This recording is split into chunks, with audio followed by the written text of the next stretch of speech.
Folks, if I could have your attention, please. Please continue to enjoy your food, and I just would like to introduce our speakers. We have actually three people that are going to talk to us today. Mel and BG, I have already introduced when I introduced our special guests, and Mel is going to talk. I think BG will be silent, but Mel served 28 years in the U.S. Army, including service in Vietnam, and he is an Army retiree, and we're going to be interested in hearing from him. He'll be the third speaker. Second, as our speaker, will be Eric Schwartz. Eric, as I mentioned earlier, was a former speaker in this series. He spoke about a very interesting aspect of his career. He's a retired Army colonel. The interesting experience, one of the interesting experiences about which he spoke on April the 5th, 2003, when we were a long way from Baghdad, his commanding officer decided it would be good to make a statement to the people of Baghdad that we were on our way. So that commander ordered Eric and his 900 men with their tanks to drive into the center of Baghdad. So they invaded a city of 5 million people with 900 people and tanks. And if you missed his very interesting story about it when he spoke to us, there's a book about it called Thunder Road, and they made that into a movie. So he left the Army and became principal of Next High School. He has retired from that and is now co-executive director of Service Dogs for Veterans. Leading off, and our star, is the founder of Service Dogs for Veterans, who is Bill Brightman, who began his experience with dogs in Pennsylvania in 2005 with the Pennsylvania Humane League. And he retired from his business career.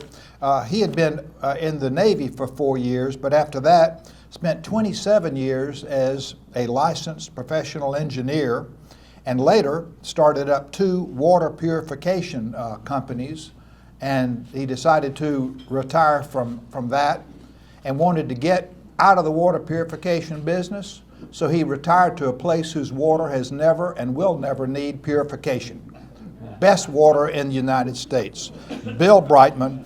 And he, after getting here, decided, well, I like animals. I think I'm going to start something that's going to train service dogs. When I met him years and years ago, he told me this was his vision, and it was just Bill in his house and this idea. And I'm thinking, this has a pretty low probability of actually happening, but I wish him well. Well, I was wrong and he was right, and I'm pleased to present to you Bill Brightman. Please give him a welcome.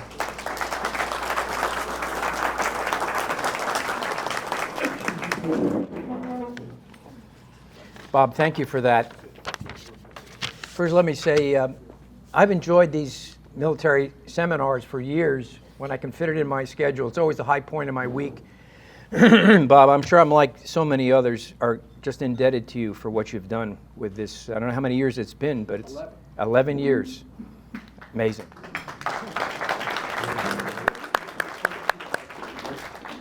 Yeah, thank you for the welcome. We've been working quietly now for almost 8 years from a very low probability start, as Bob said, working on becoming a high-impact organization in the upstate and in Greenville, serving veterans, rescuing dogs, and doing what we think is some pretty amazing work for our veterans that come back and don't get to be who they used to be when they came into the service. We're hoping that we've become a proud addition to the many quality charities that are in the upstate right now, and I hope after you hear our presentation you'll agree that we're right up there with the best of them. We hope so. And today I have, as Bob mentioned, Mel and Rick.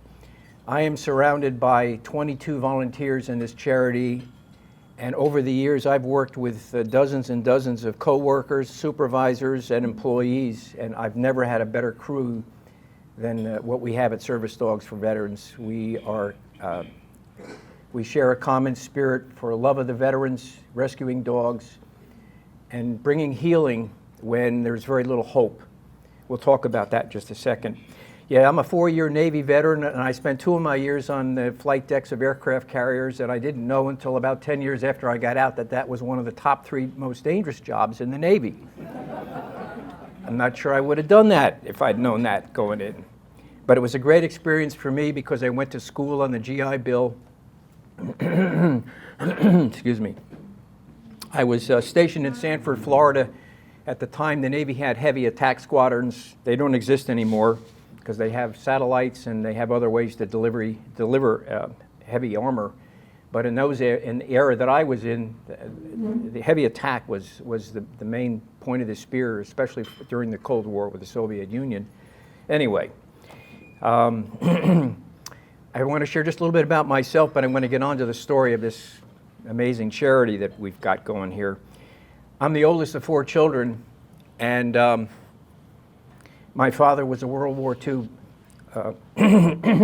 bombardier, and he became a serious alcoholic. When he came back, there was no PTSD, and there was no real treatment, and the drug of choice was alcohol. And I lived through years and years of what it's like to be in a chaotic family, unpredictable. And anytime my mom and dad would get into an argument, his service provided 45 ended up on the top of the bar across from our dining room table. I never knew what that meant, but I knew the emotional experience it was for my mom, and the 2 of them would get at it. The other bit of my personal life which is relevant is I went to school on the GI Bill after my 4 years in the Navy. I'm very thankful for that because that set me on a good path in life. Got an engineering degree, but I was on the college campus during all the Vietnam protests. I lived through what it's like to have the community turn your back on men and women that have served. And I don't know how many pillows I threw at my TV in that time as I watched the evening news of the protests and the burning of the flag. So I think both of those things fed into my desire to serve. And when I moved to, Pam and I moved here, my thought was, well, I was going to retire, and that's what Pam thought too. Well, it started out with just helping a couple of veterans. Connie Cleveland was a wonderful advocate for us. When we first moved here, we had no place to do anything really, and I approached Connie with the idea that if I could recruit a couple of veterans, could we come to her evening dog obedience classes at Dog Trainer's Workshop? Well, she was ecstatic about it, and that's how things took off, along with the encouragement from Charlie Hall and Kevin McBride in the early times. That's about all I had to go on, but that was more than enough. After about 3.5 years at Dog Trainer's Workshop, we outgrew the facility and had to start borrowing other places to train. I never knew how much need in the upstate there was for this kind of a service. I thought maybe 1 or 2 veterans every once in a while would just be perfect. But it grew, became 6, became 8, became 12. And as I say, we ran out of room at Dog Trainer's Workshop. We became vagabonds for 3.5 years looking for places to train. And as Bob said, it was with such an unlikely start and all the bumps we had along the road, as I look back, it's amazing we've done as well as we have for as long as we have, considering the obstacles. We really didn't have any money to work with except for what we got from donations, and they grew significantly as we got more graduates out. As you met and saw our service teams working, they became our marketing arm. We didn't have to have anybody selling anything. Our veterans did all the talking for us out in public at the VA. Initially, the VA was arm's length from us because there's so many scams about dog training, particularly service dog training out there. So they really didn't want to talk to me, and I was knocking on a bunch of doors at the VA to try to get in to do something like a lunch and learn so that we could collaborate on how to help veterans and how service dogs could play a vital role. They didn't want to have anything to do with Bill or service dogs. Now it's flipped. Now we get calls very frequently, sometimes sometimes when veterans are struggling with suicide, and the counselor or therapist will say, you know, we've done about all we can do for this gentleman. The next thing is electroshock, but we'd like to try something more homeopathic with a service dog. Most people don't realize about 12 to 20% of our men and women who join the military come back with something they never expected and are not prepared for. It's a life-changing diagnosis of post-traumatic stress, traumatic brain injury, and you hardly ever hear about this, but military sexual trauma. It's not a small deal at all, and we see quite a few, mostly women, coming with that trauma in our program. There's basically three categories of veterans that come to us. Those that are over-medicated, they've been in the system for decades, and they don't see the likelihood of achieving a new normal or a normal in the approach that the VA is using. The other category is veterans that have gone as far as they can with the therapy, and they realize they're still a long way from normal. The marriage is still rocky, I can't get a job, I still have anger issues. That's the second category. And then the third category is the younger veterans that come, return home. They don't want to have medications. They don't want to be taking therapy necessarily, but it's primarily the drugs they don't want to get into. They don't want to rely on pharmaceuticals to get through the day. They come to us. The conventional approach for service dog training is that professionals train the dog. We call that a turnkey dog. And for a veteran, one day they show up and they're handed a dog that knows 32 commands, and they spend a week with the dog to bond and invest in the dog and catch up basically to the dog, what the dog knows and how the dog can help them. That's the conventional approach. It's been used for decades. It's very effective. But one of the unlikely reasons that we would be successful, as Bob was pointing out, is we don't do that. We put the veteran and the dog in school together. You might wonder, how can that work? These veterans, on average, have 80 to 100% permanent and total disability from the VA. And on top of that, we're not breeding dogs like most service dog organizations. We rescue them.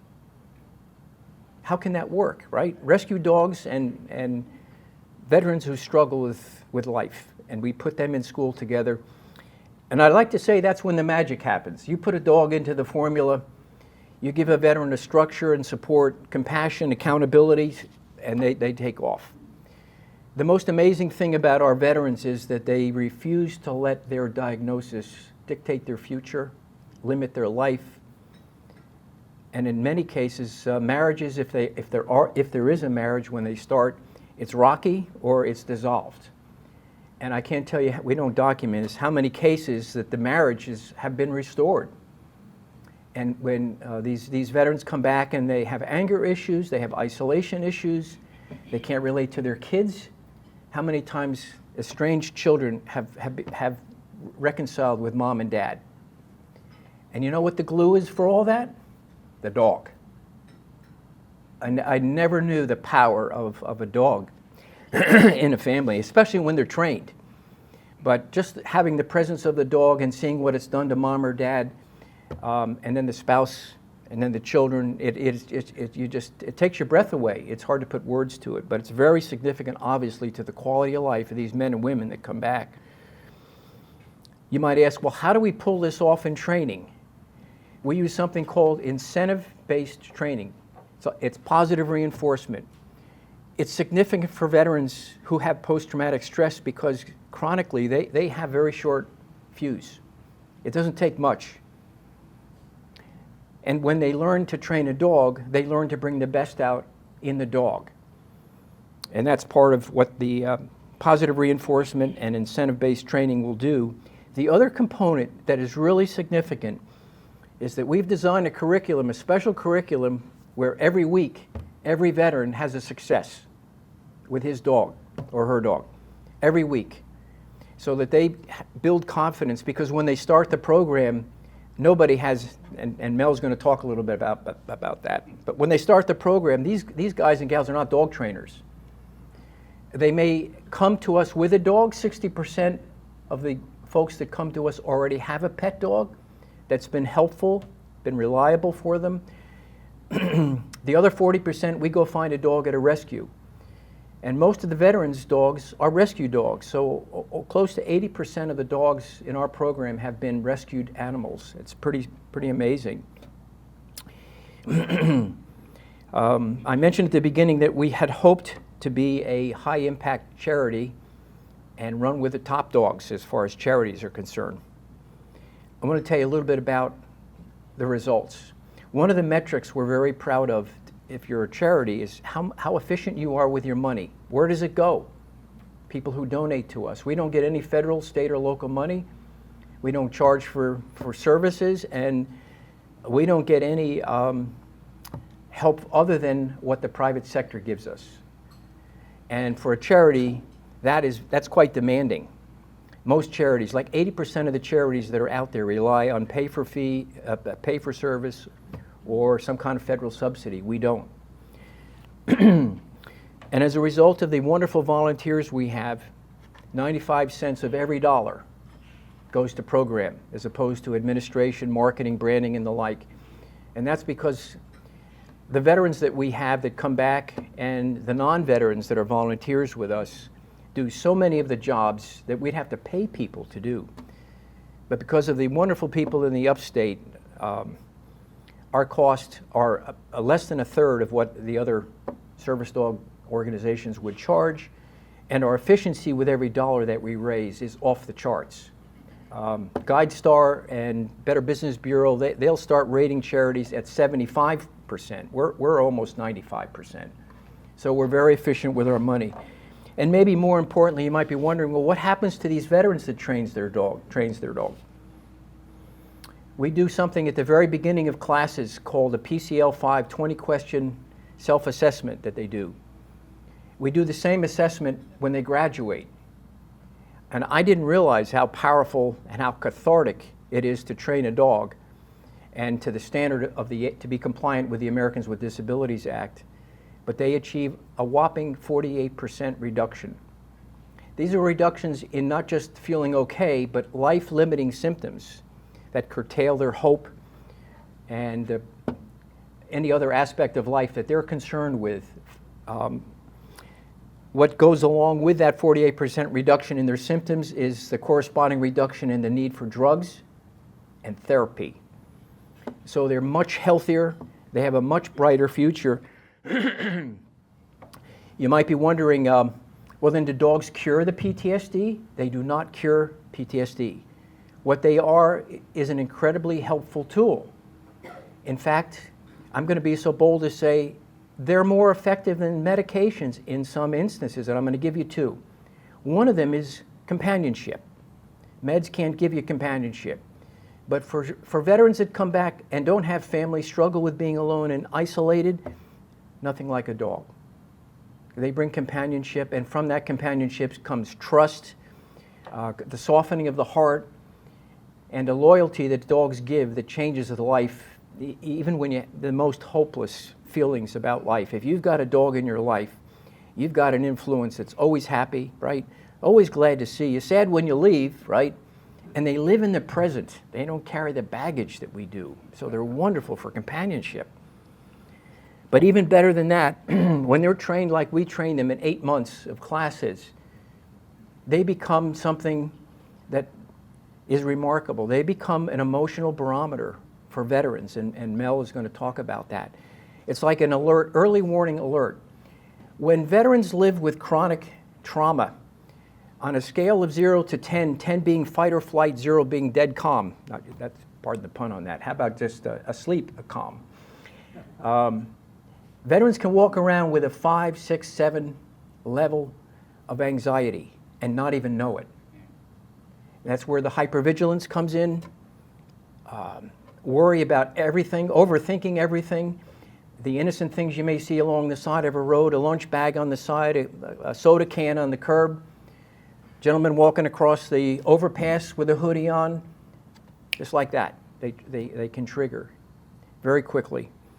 The dogs will pick up, by the time that veteran goes from a 1 to a 2 to a 3, that dog has been taught to take an action right away.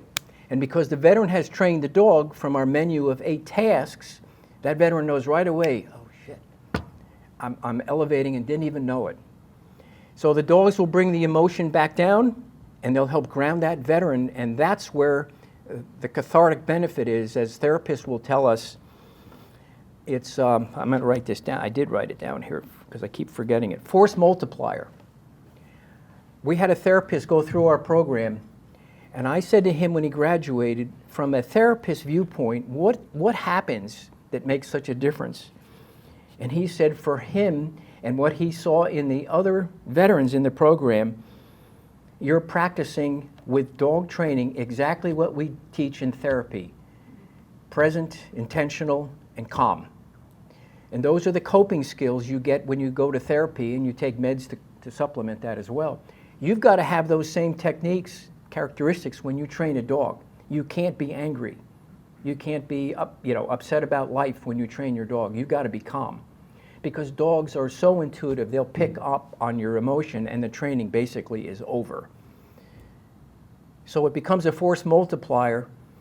And why the VA hasn't picked up on this years ago and done something to help is beyond me. But we've seen the results, 106 graduates right now. It took us 7.5 years to get there. At the rate we're going, it's only going to take 3 years to double that. And that's how great the demand is in the upstate for veterans. 50% of those that apply or inquire about applying live too far away. And Rick may talk a little bit about some of the requests we've had to be in Columbia, Charleston, Asheville, Charlotte. There just aren't enough of these out there, programs like what we do. The last two things I want to share. A recent graduate made a comment at our debriefing, which we do every time we graduate a team or teams. He said, before my dog and service dogs for veterans, my life was like living in fuzzy black and white. He said, after graduating, I'm living in color. I feel, I have feelings, I'm in focus, I have purpose in my life, and I have hope that's renewed. A veteran came back a few months ago and said something I'd never heard from a veteran before, but I think happens more than I hear about.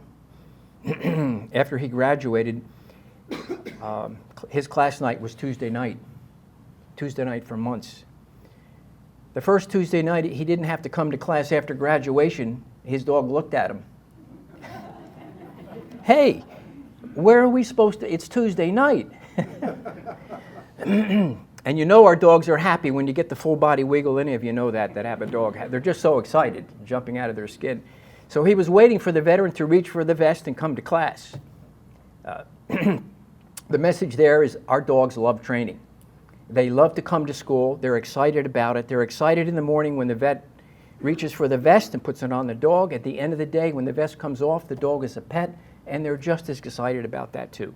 They live two very happy, purpose-filled lives. So that's all I wanted to say to give you a brief overview. I'd like to introduce Mel Kahui. Mel has graciously agreed to share his journey, his healing, and the impact that the program and his service dog have made in his life, and how he's helping other veterans in their walk as well. Thank you. Thank you.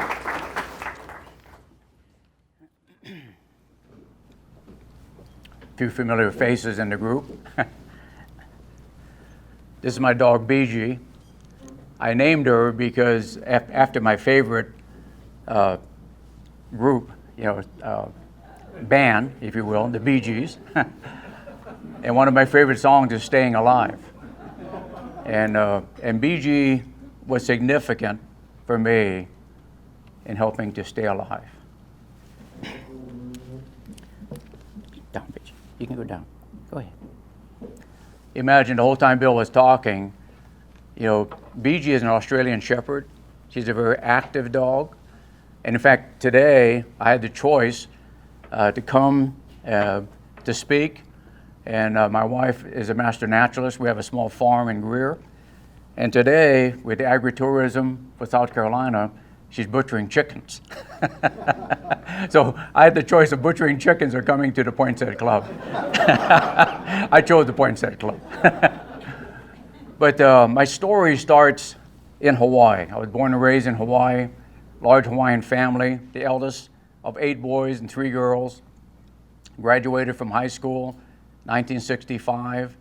The Vietnam War was really going on at that time. Already, we saw the country as and I had not heard that version of Bill and what he shared with his parents, you know, and that whole, the protesting, all of that was happening. I wasn't a conscientious objector. I was going to do my duty, and I joined the Army Reserve, you know, thinking that I would avoid coming into the war. Well, the government saw fit to activate our unit for Vietnam service. I received a direct commission, 2nd Lieutenant Infantry. My scores were high enough, they offered me flight school. You know, and from an island boy in Hawaii, that's pretty heady stuff, you know. Except I was sharing with one of the ladies that as we were coming down that flight of stairs there, that I'm actually afraid of heights. And I'm thinking, how is this going to work, you know? But I finished flight school, was sent over to Vietnam, flew with the 213 Black Cats, CH-47s, the big tandem rotor guys, you know. Then became a part of a hunter-killer team, transitioned into an OH-58 Kiowa. So we're going from this big aircraft into this little guy. And then finally did combat assaults with the UH-1 Hueys. So when you typically see the Vietnam movies, you know, that's what you see, you know, combat assaults. The tour for me in Vietnam was very challenging. I got involved with the Vietnamese people. They didn't particularly want the war either. You know, it was a lot of death, a lot of injury. Was shot down 3 times, was part of base security. In a simple matter of firing a parachute flare, young private wanted to fire it. I handed it off to him. When he fired it, it blew off in his hands, and didn't kill him, but it, you know, they had to medevac him to Japan. The smell of death. An aircraft that I should have flown with an advisory team. I was called off at the last minute for the Battle of Anlock, and I couldn't quite understand it. I had already cranked up, ready to go. You know, send somebody else, right? No, I was asked for by name, and I remember I went to the battle briefing, big operation, the Battle of Anlock, and so I returned back to ops and made a call. Aircraft went down. What aircraft went down? The aircraft that I was supposed to fly. I jumped on a Nighthawk, first one out on the ground, and I stood there and watched my crew and an entire MACV team burn. And the smell of burnt flesh will never leave me. This gets a little raw for me, guys, so just bear with me. Because I put in 28 years military service. I came back, became a paratrooper, 82nd Airborne. Think of that, you know, afraid of heights, right? Became an Army Ranger, commanded 8 companies, 75th Rangers. Probably one of my most challenging tours was at the Pentagon, Washington, D.C., headquarters, Department of the Army Staff. But all the time, and because of my obligation to military service, because I was sent to flight school, I was trying to right the wrong to me of the Vietnam War. My buddy died over there. A lot of my buddies died over there. I got to come back. Why did I get to come back? I didn't understand survivor's guilt. I didn't understand PTSD. What I understood was when I came back to San Francisco, there was a country that didn't appreciate what the sacrifices that we did over there. And I still had to remain on active duty. And so when I would go into town, guess what? I would have to take my uniform off. The guilt and shame was horrible. And so for me, you know, as I wear this hat, there was a time I could not wear this hat. I refused to wear this hat. I didn't want to have anything military. After I retired from the Army, I got rid of a lot of stuff. I kind of regret that now.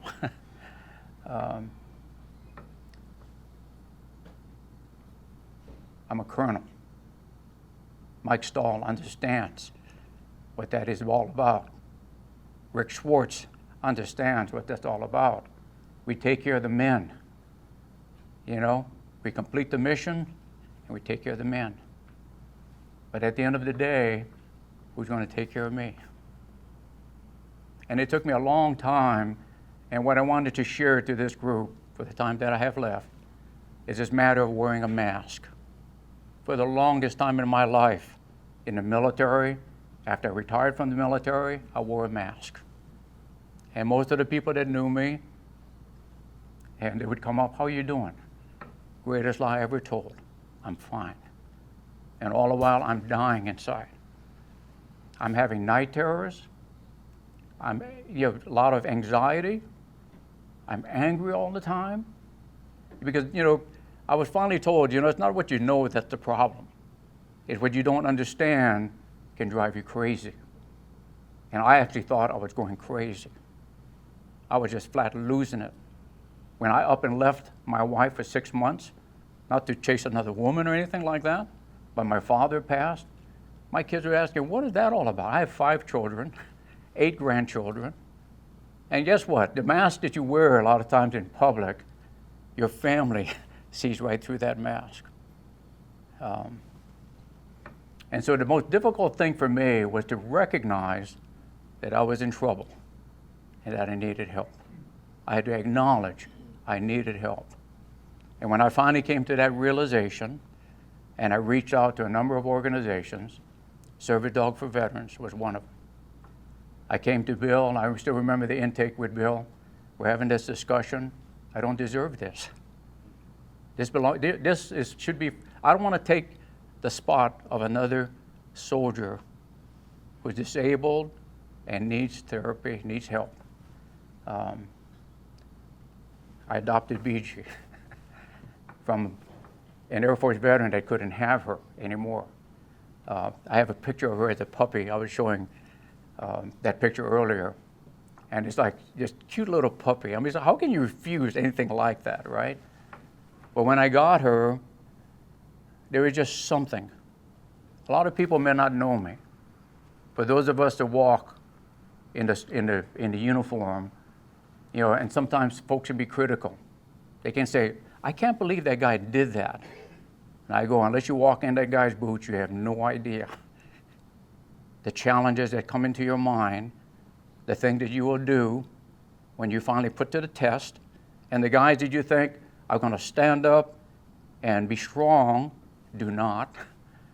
And it's the guys that you think that will not that stand up and make the day.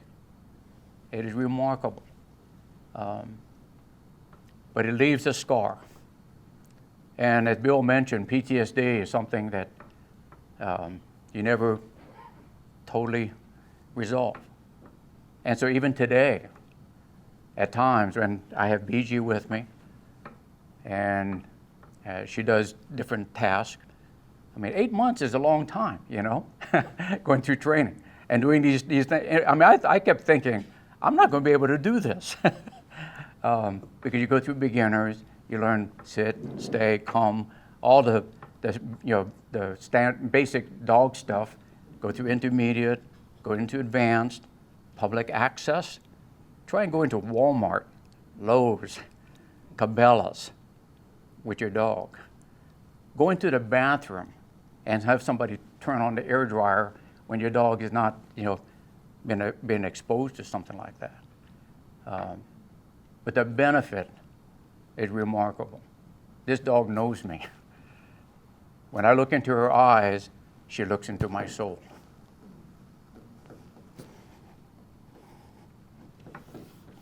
She tells me that I'm loved.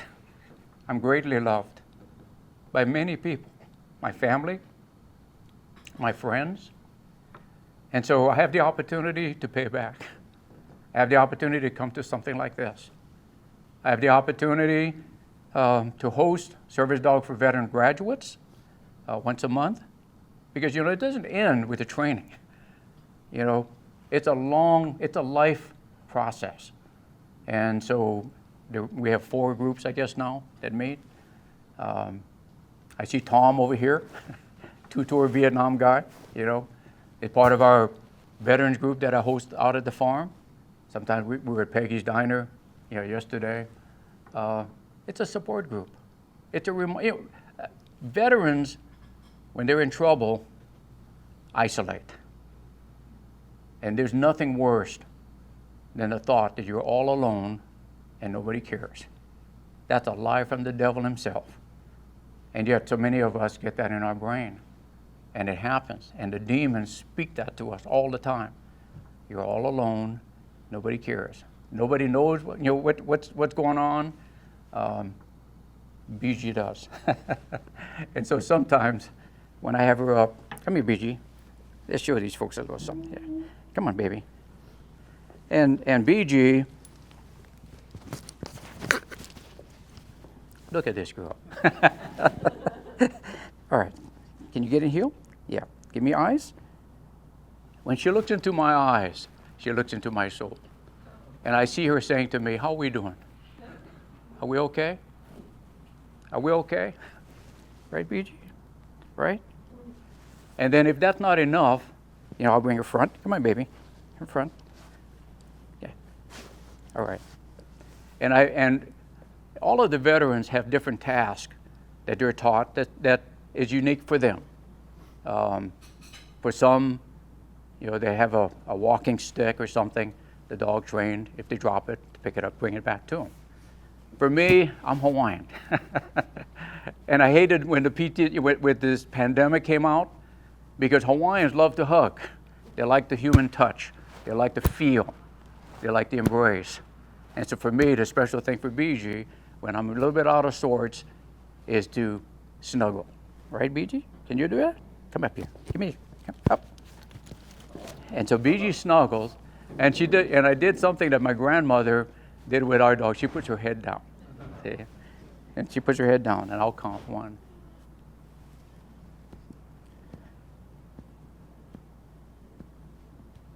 Very good. Thank you, BG. Good girl. And that's typically long enough to help me get my senses back together. Now, I will tell you, sometimes that doesn't work totally. Sometimes it can be a simple thing as a smell. These triggers.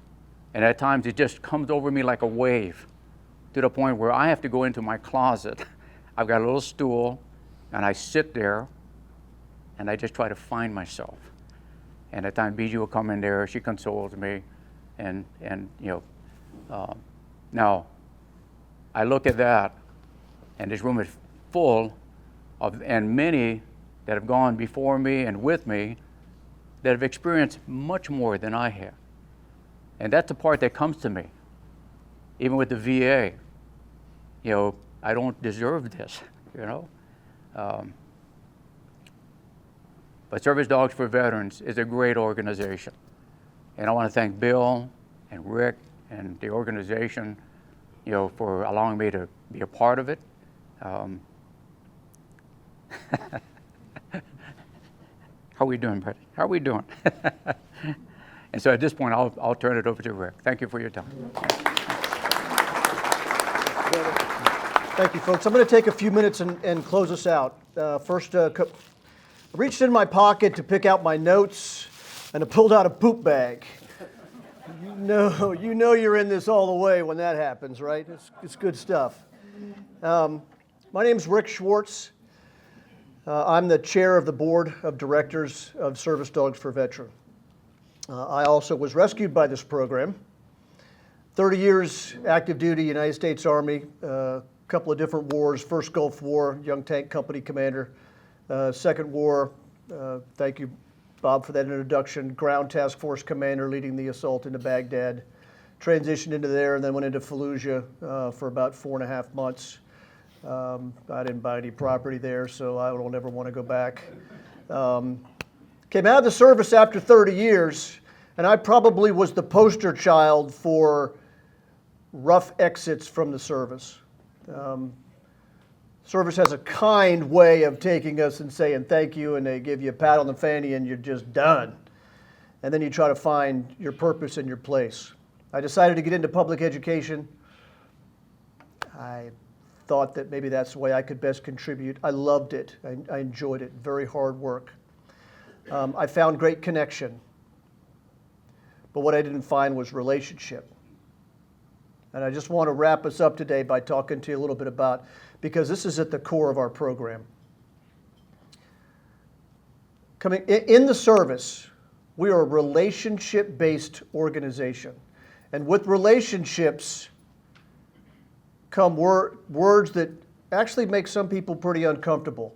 It's loyalty, selfless service, duty, honor, commitment, those types of things. And then leaving the service, that's gone. So I looked for this for quite a while. Where can I find the relationship again?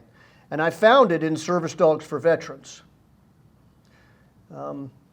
I met Bill.